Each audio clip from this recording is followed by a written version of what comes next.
នេះគឺជាប្រាក់រង្វាន់នៃពានទាំង3របស់ទ្វីបអាស៊ីដែលក្រុមជើងឯកនិងជើងឯករងទទួលបាន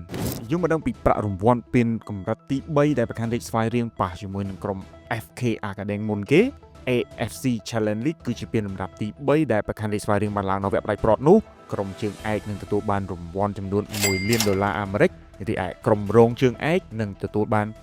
$50,000អាមេរិកដូច្នេះនៅថ្ងៃទី10ខែឧសភានេះយើងនឹងដឹងច្បាស់ហើយថាតើប្រកាន់រាជស្វាយរៀងឬមួយក៏ FK Academy ដែលទទួលបានប្រាក់រង្វាន់ដ៏ច្រើនលើសលប់នេះរីឯពានលំដាប់ទី2 AFC Champions League 2វិញការប្រកួតវគ្គផ្ដាច់ព្រាត់នឹងត្រូវធ្វើឡើងនៅថ្ងៃទី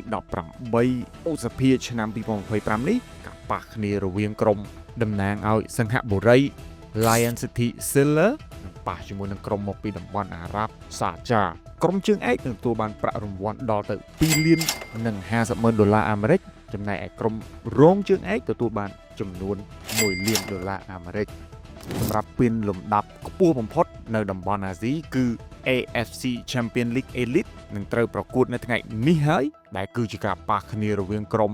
Al Ahly Saudi របស់អារ៉ាប៊ីសាអូឌីតនិងក្រុម Kawasaki របស់ជប៉ុន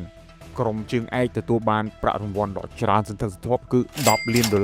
រីឯក្រុមរងជើងឯកនឹងទទួលបាន$4 លានអាមេរិកនេះគឺជាពានរង្វាន់3កម្រិតដែល AFC រៀបចំឡើងសង្ឃឹមថាប្រកាន់រាជស្វាយរៀងនឹងក្លាយជាក្រុមមួយដែលទទួលបានប្រាក់រង្វាន់$1 លានសម្រាប់ពានកម្រិតទី3នេះ